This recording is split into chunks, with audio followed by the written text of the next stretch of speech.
Hope Church. If you're new to our family, hi, how are you doing?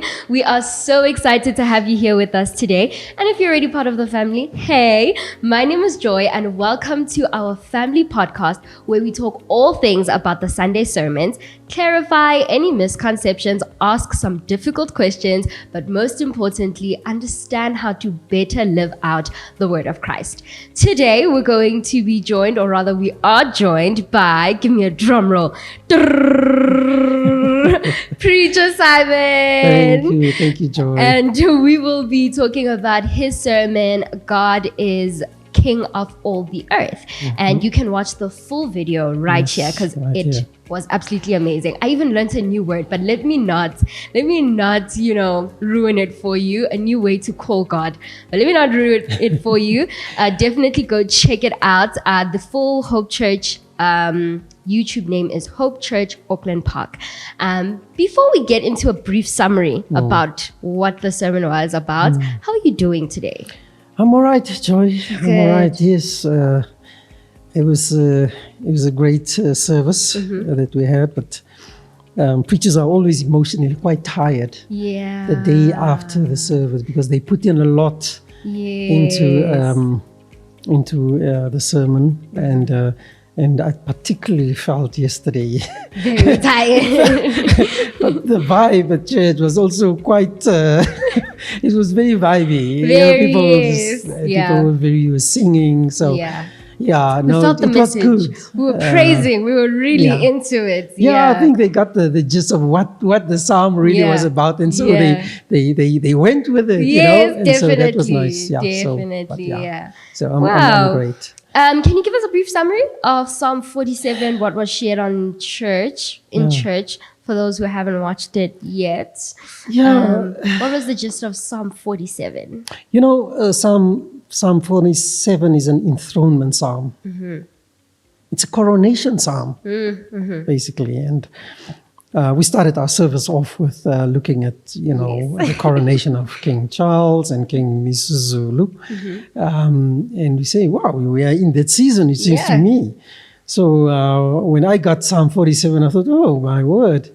Pastor James allocated the psalm to me, so I better do something with it. Yes. And we are at the time, and really Psalm 47 is really about the enthronement of God, and God is King of all the earth. God Most High is the term. When you think about God as King of all the earth, in the Psalms and in the Old Testament, that's the name used for God. God, El Elyon, the God Most High. He's higher than all the other gods. Of that ancient Near Eastern world. And that really is what the psalm celebrates. That's what Israel is celebrating. And they are saying these words towards the other nations. Yeah. And I also mentioned that Psalm 46, Psalm 47 is actually, is preceded by Psalm 46, and we did that last week. Yeah. And then Psalm 48. All these psalms, actually, they are called Psalms of Zion. Oh, Songs of Zion. General, that's what they are called. I didn't mention that in the sermon, but they are called Songs of Zion, and they really sing about Jerusalem, the city of God, Zion city, which is Jerusalem, and how God protects that city, and how he delivers the people. And Israel always used that designation, El Elyon, because he is the God of all the earth. He is God Most High. And that is why he delivers us. And so that really is what the psalm really is about. And of course, we said, the psalm ends with all the nations will be gathered with the people of Abraham, with the people of God. And I spoke about Jesus being the descendant of Abraham, and the blessing that was promised to Abraham came through Jesus, who is the descendant of God. And I mentioned Philippians, where Paul says that God has given him, has lifted him up high above everyone else. That at the feet of Jesus, every knee should bow and every tongue confess that Jesus is Lord. So that designation, El Elyon, that was used in the Old Testament, is now used of Jesus in the New Testament. Wow. So that really is what it is about. That God also dwells in our midst. He's also El Elyon among us, as Christians, as the people of God. Not just for Israel, God was El Elyon, he was there in the temple. But now, because of Jesus, he's among us, and he is still, the God of all the earth. So that's how it applies to us. And therefore, we also should not fear. Fear, great people, powerful people, emperors, and all these people, because God is high above, far above all of them. And God is the God of history. He determines things in the end, not these powers that pretend to be little gods. Yes. I was El Elyon, using that word, since I learned it, I was like, El Elyon, I was just there. I love that word. I did not know it. It's Hebrew, correct? Yes, it is Hebrew. I was El Elyon. It's one of the names of God. There are other names like El Shaddai. There's El Elohim. Wow. There's of course Jehovah Jireh, Jehovah Rapha, Jehovah Nisi. There's all those designations for God, which the Israelites, sort of drew on at specific times when they needed. So when God delivers them, then God is, God, God El Elyon. When God does this, then is God this one.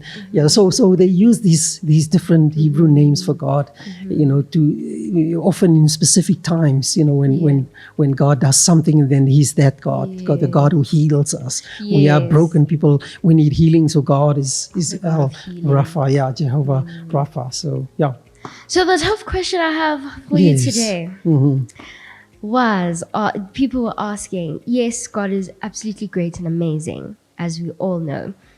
How do I remind myself of that in my toughest of moments, when my foundations, as you said in Psalm 46, are shaken, and some people feel like their foundations are breaking? How do I go about reminding myself of God's amazing and unfathomable greatness? But I guess it's by meditating upon this word, meditating upon the Psalm,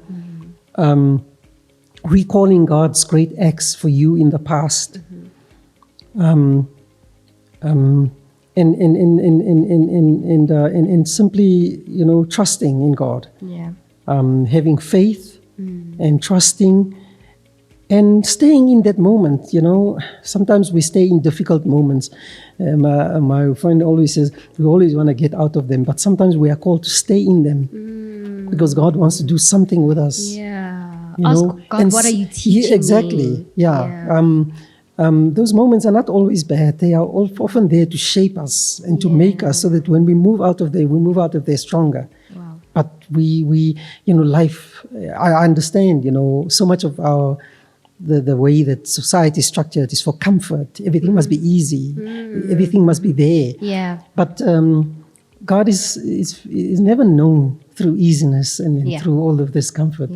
That's not the goal of our lives. Our goal of our lives is to glorify God, and that God has to do certain things with us. He has to change us. He has to shape us.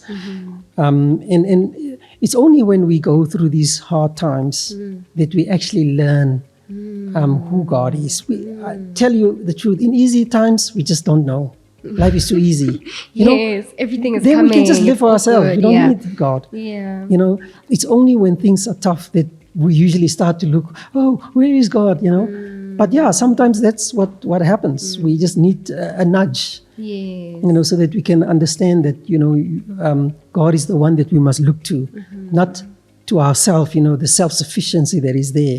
That's not how we get to know God. We always know God because we live in dependence on Him, and not independent, but independence on Him. Oh, wow. And living on the independence of God is means that we cannot trust in ourselves and in all the wealth and all the things that we have.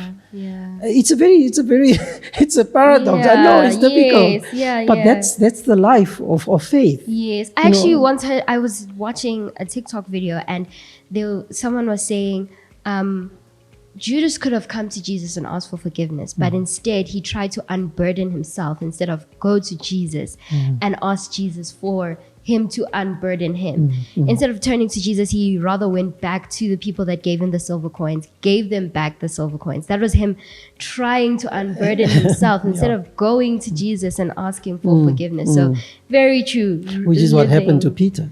Exactly. That's why Jesus was able to forgive Peter. I don't know what difference was there between Peter and Judas, because Peter also did it.